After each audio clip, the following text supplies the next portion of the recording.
Hi and welcome to the video. I'm Dame and this is Dame Over, and in today's video I'm going to talk you through which weapons you should keep your eye on since the new time to kill patch has dropped with the second half of the Turning Tides DLC. So if you find this video useful or entertaining, make sure you hit that like button before you go.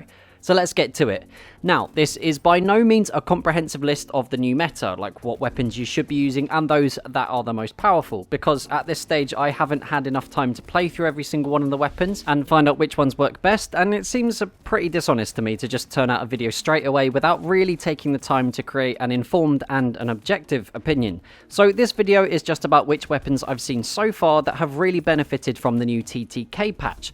Just so we're not here all day, I'll only go over those guns that have had seemingly significant changes. And if you want to know in more depth what these changes are, then I made a video about the new patch details last week, so make sure you check that out. On the whole though, you should remember that each weapon type has been altered to increase its effectiveness in its intended range and decrease effectiveness outside of it. So, in the Assault class and the SMGs, the changes that have been applied have made more of the SMGs more competitive with the clear winners in the category, like the Automatico and, yeah, you've guessed it, the Hellregal.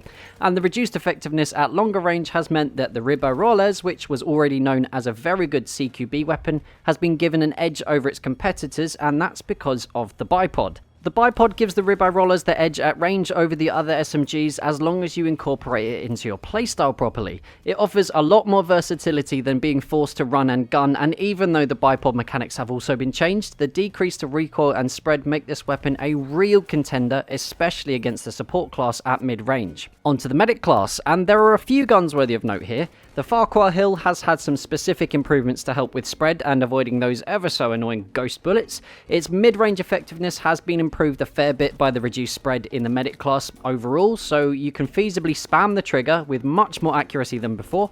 And on a similar note, the already beastly Selbstlader M1916 has also benefited from the same improvements. As you can see here, I'm using the optical variant, it's just my personal preference, and I've always been a fan of this gun. It feels a little bit underused, and the main drawback has always been the large recoil and spread, but since that has been reduced, you can really take advantage of the full fire rate as it's far easier to control now, especially at those longer ranges.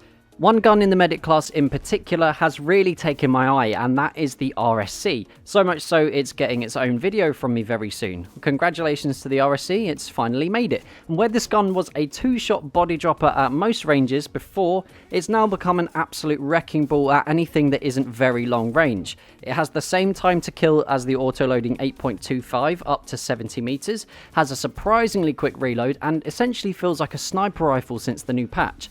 This is definitely one to keep an eye on. Now onto the support class, which out of all the weapon types have had the most significant changes. These are mostly around time to kill at range, so they become more of a mid-range specialist, and to stop the fast firing archetype like the BAR and Parabellum feeling like an overpowered SMG, as they are a little slower to acquire a target at close range. As expected though, the Parabellum is still an absolute monster. I made a video about it yesterday in fact, so to save time I'll just suggest watching that to see how even post-patch, when used in the right way, it can still rack you up a ton of kills. The only additional note I'd give to my video is that now you need to think a couple of steps ahead if you're challenging in CQB. Pre-firing round corners is a very useful technique to start using, and flanking is an absolute must up close too. I had a similar experience with the BAR Storm 2, but since LMGs are far less potent up close, it makes life a lot harder with the BAR. Which brings me on to a few more weapons to look out for. The Perino, the Schaushat, I was using the telescopic version in these clips as I personally prefer it, and the Hewitt have all had a pretty big jump up in popularity. The lower time to kill and reduction in bullets to kill finally means that at the intended range for an LMG, all three of these guns have the potential to absolutely rinse people. Out of all three, I prefer the Perino as it fits my playstyle a bit more, and having such a huge amount of bullets after a reload means multi-kills aren't too difficult to come by. Overall, I think the support class will be having a lot more usage as the weapons are now far more competitive against the other classes. And finally, the Scout class, which on the whole has been largely untouched, with the exception of the M1903 Experimental, which has the potential for a 3-shot kill within 12 meters. Hopefully now this gun can get some attention, because it's been ignored for a very, very long time. So, those are the weapons I would keep an eye on since the second half of the Turning Tides DLC. The North Sea update has dropped, but those are just the ones I found have worked well for me.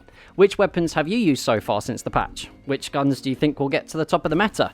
Make sure you let me know down in the comments below. So if you had a good time, make sure you hit that like button. If you're new around here, hit the subscribe button too. Feel free to share this video with whoever and wherever you like. And until next time, that's Dame over. Peace.